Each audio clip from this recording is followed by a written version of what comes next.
Singapore, one of the most developed and prosperous countries in the world, boasts magnificent infrastructure and skyscrapers, making it a global business and financial center. A per capita income of over $150,000 makes Singapore the country with the highest per capita income in the world. The poverty rate, which once reached around 2 to 3%, is one of the lowest in the world. Singapore's foreign exchange reserves currently stand at around $380 billion, a clear testament to the country's wealth and economic stability. Then, how did Singapore become what it is today? Singapore's luxury and prosperity did not come easily. The story of this country's prosperity began on a poor fishing island, a mere dot on the map. In the past, Singapore was barely a household name. This island, located at the tip of the Malay Peninsula, was more like a meaningless dot, a place forgotten by time and history. In the 18th century, Singapore was nothing more than a desolate land filled with dense jungle and swamps. Small boats made of old wood sway gently on the murky, brown water. The fishermen who live on this island live a hard and struggling life, relying on the crumbling nets they cast into a sea, often short of unique catches. They are simple people, with faces etched by sun and sweat, and hands roughened by hard work. Their lives are like following the rhythm of the ebb and flow of the tides, with no hope of change for the better or the promise of prosperity. The waters surrounding the island are the only place where fishermen can hope to earn a living. These fishermen generally live in simple stilt houses made of bamboo and thatch, densely packed along the beach. In the morning, the scent of the sea mixed with the scent of freshly caught fish fills the air. Here, children run barefoot on the wet sand, shouting happily, even though the future seems bleak and uncertain. But, like a rearrangement of fate, Singapore is beginning to emerge from its slump.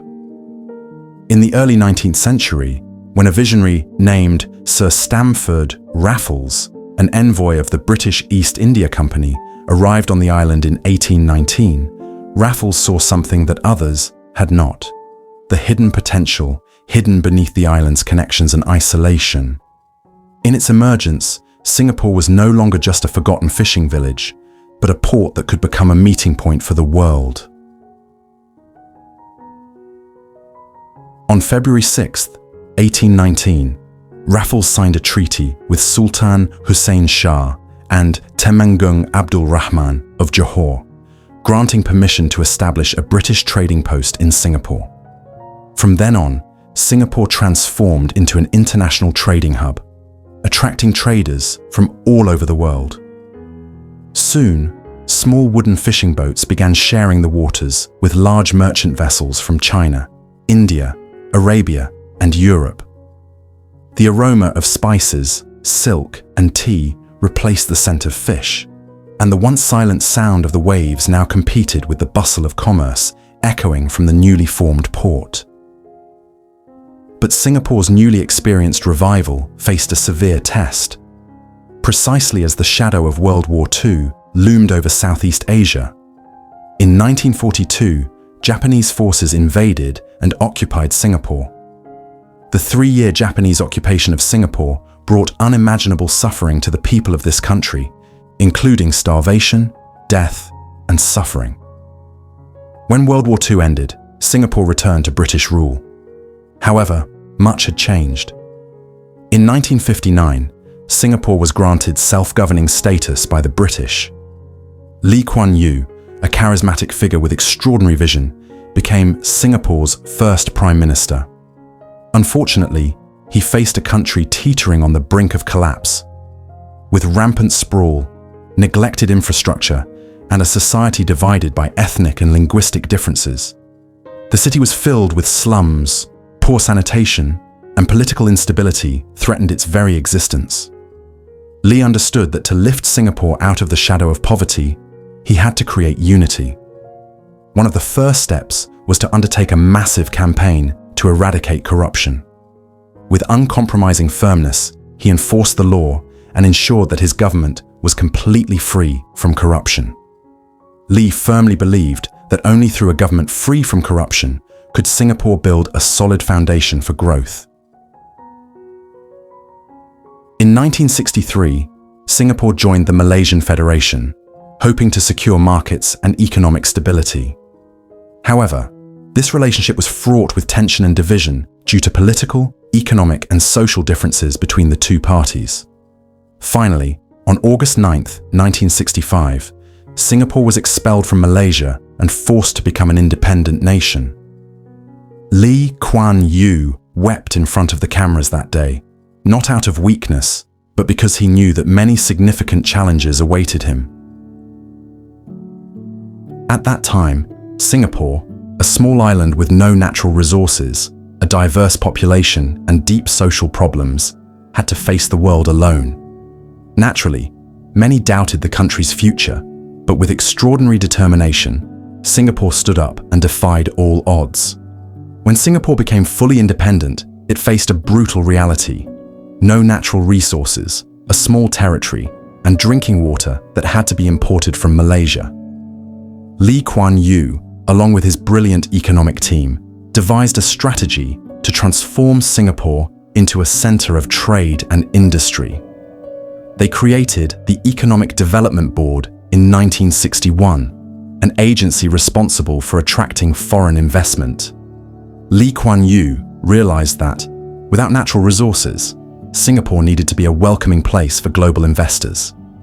Therefore, he provided tax incentives, simplified regulations, and ensured political stability and security to make foreign companies feel safe investing in the country. As a result, multinational companies such as Shell, Siemens, and others quickly established factories here, creating jobs and boosting national revenue. At the same time, Lee Kuan Yew also focused on education as the key to developing a skilled workforce.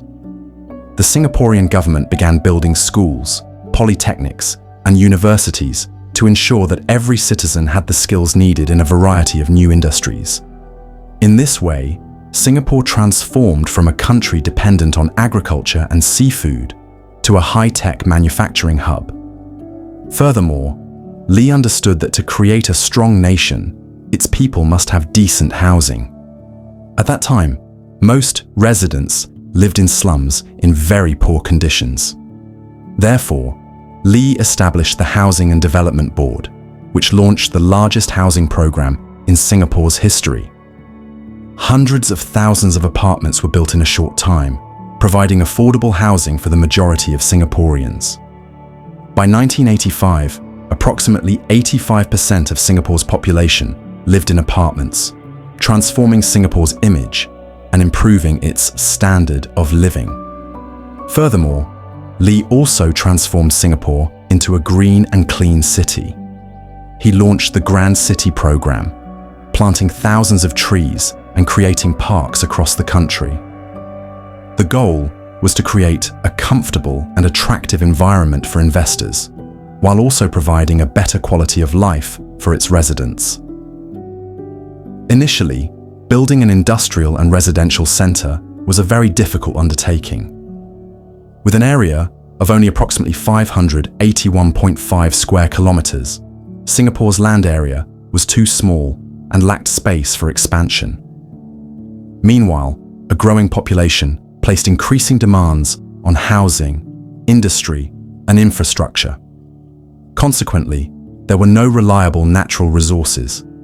Singapore had to find ways to maximize every inch of available land. Lee's government recognized that if Singapore were to become a developed nation, it needed to create more space to support economic and social development. Therefore, land reclamation became a strategic option to overcome this limitation and ensure the country had sufficient land to support long-term growth. Singapore's first land reclamation projects began in the 1960s, focusing primarily on coastal areas such as the East Coast and the Kallang Basin. The primary goal of these projects was to create new land for housing, parks, and road infrastructure. The first reclamation project on the East Coast successfully added approximately 1,500 hectares of new land, transforming the once limited coastal area into a modern residential and recreational area. In the 1970s, reclamation continued with larger and more ambitious projects. One of the most famous projects was the creation of Jurong Island. Initially, Jurong Island consisted of 7 separate small islands. However, through reclamation, these islands were combined into one large island, which today houses the largest petrochemical industry center in Southeast Asia. The goal of these projects was to expand much-needed industrial land in Singapore, which at the time was seeking to attract multinational companies and develop its manufacturing and heavy industry sectors as part of its economic development strategy. In the 1980s and 1990s, the Singaporean government continued its reclamation projects with even greater ambition. The most famous reclamation area from this period was Marina Bay. Originally part of the sea, through reclamation, this area was transformed into 360 hectares of new land. Marina Bay later developed into one of Singapore's most iconic business and entertainment districts, home to landmark buildings and a financial district that serves as a global business hub. This project not only aimed to create additional space, but also to enhance Singapore's image as a world-class city, with modern infrastructure and first-class facilities. Furthermore, land reclamation was carried out to expand Changi Airport in the 1970s and 1980s. The airport, now one of the world's best, was built on reclaimed land, expanding its operational area to cover over 1,300 hectares. This reclamation enabled Singapore to develop an international airport capable of handling millions of passengers annually, making the country a major air transit hub in Southeast Asia. The success of land reclamation has helped transform Singapore from a small island into one of the richest and most developed countries in the world. Singapore now covers an area of approximately 728.6 square kilometers, 25% larger than at independence. Even after the Lee Kuan Yew era ended, land reclamation remains a key part of Singapore's development strategy. Reclamation projects continue to ensure that Singapore retains sufficient land for its growing economy and population. For example, the ongoing reclamation project to build the Tuas Megaport, which will be the world's largest container port when completed in the 2040s. Under Lee Kuan Yew's disciplined administration, Singapore began transforming into a modern city in a relatively short time. Smart economic policies, investment in education, and the development of high-tech industries made Singapore a global financial and trade hub. From a small fishing village, Singapore transformed into a metropolis that shone brightly like a star in the dark night. The progress and brilliance achieved by Singapore today are certainly no coincidence, but the result of tireless hard work, discipline, and a very clear vision. By implementing all of these, Singapore ultimately became a role model and proved to the world that progress is not about land area or abundant natural resources, but about the courage to dream, wisdom in decision-making, and the will to continue moving forward despite obstacles.